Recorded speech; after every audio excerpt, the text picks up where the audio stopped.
What if I told you that the strongest one in the field was not the one who fought the hardest, but the one who refused to fight at all? This is a story of two bulls. One believed power meant crushing others. The other believed power meant lifting them up. And by the end, only one of them was still standing. Stay with me. This story might just change the way you see kindness forever. A long time ago, in a wide green valley surrounded by hills, there lived a herd of cattle. They grazed freely, drank from a clean river, and lived under the care of an old farmer named Haru. Among the herd, there were two bulls. The first was named Baharo. He was big, muscular. His horns were sharp, and his voice was loud. Every animal in the field feared him. He would push the smaller ones away from food. He would charge at anyone who came too close to the river when he was drinking. He believed that respect came from fear, and fear came from force. The second bull was named Diru. He was strong too, maybe even stronger than Baro, but he was quiet, calm. He never raised his voice. He never pushed anyone. If a smaller calf was struggling to reach the grass, Diru would step aside and let it eat first. If a sick cow couldn't walk to the water, Diru would stay beside her and wait. The other animals loved Diru, but Baro laughed at him. "You are soft," Baro would say. "You let everyone walk over you. That's not strength, that's weakness." Diru would just look at him and say nothing, and the herd would watch. Some of them whispered, "Maybe Baro is right. Maybe kindness really is weakness." One summer, something terrible happened. The river began to dry up. The rains didn't come. The grass turned brown and thin. Food and water became scarce. And now, every animal in the herd was struggling to survive. Baro saw this as his moment. He stood by the last remaining pool of water and declared, "This water is mine. If anyone wants to drink, they must bow to me first." The smaller animals were terrified. Some hadn't drunk water in 2 days. Their lips were cracked. Their legs were shaking, but they were too afraid to go near Baro. Diru watched all of this, quietly, patiently. Then one evening, a tiny calf, barely a few weeks old, collapsed near the water. It was too weak to cry, too weak to move. Its mother stood over it, helpless, tears in her eyes. Baro didn't even look. But Diru walked forward. He went straight to the water.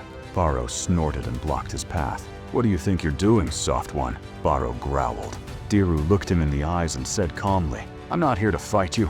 I'm here to save a life." Baro charged. He slammed his horns into Diru. The sound echoed across the valley. Diru stumbled, but he didn't fall. He didn't charge back. He just stood there, firm, solid, unshaken. Baro charged again and again, but Diru held his ground every single time, without attacking once. And then something amazing had happened. One by one, the other animals started walking forward. The cows, the calves, the old bulls who had stayed silent for months. They stood behind Diru, not because he forced them, not because he threatened them, but because he had shown them again and again that he cared. Baro looked around. For the first time in his life, he was alone. No one stood with him. No one feared him anymore, because fear without love is just emptiness. Baro lowered his horns. He stepped back from the water, and he walked away. Not because he was defeated by strength, but because he was defeated by something far more powerful. Compassion. Diru gently brought water to the calf.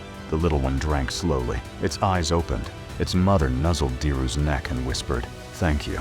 And that night, for the first time in weeks, the whole herd drank together, peacefully. Now let me ask you something. Who was truly powerful in this story? The one who used force to control everyone, or the one who used kindness to unite everyone? You see, the world will tell you that being kind means being soft, that if you don't shout, you're not strong, that if you forgive, you're foolish, that if you help others, you'll be left behind. But that's a lie. Kindness is not weakness. It never was. It takes no strength to hurt someone. Anyone can do that. But it takes incredible courage to stay kind when the world is being cruel to you. It takes real power to stay gentle when everyone expects you to fight back. Diru didn't win because he was the biggest. He won because he was the bravest. Brave enough to be kind in a world that rewards aggression. So the next time someone tells you that you're too nice, too soft, too forgiving, remember this story. Remember Diru, the one who didn't fight, but still won. Because compassion is not the absence of power. Compassion is power. Be kind. not because you are weak, but because you are strong enough to be. If this story touched your heart, share it with someone who needs to hear it today. Subscribe to this channel for more stories that make you think, feel, and grow. Until next time, stay kind, stay strong, and never let the world convince you that those two things are different.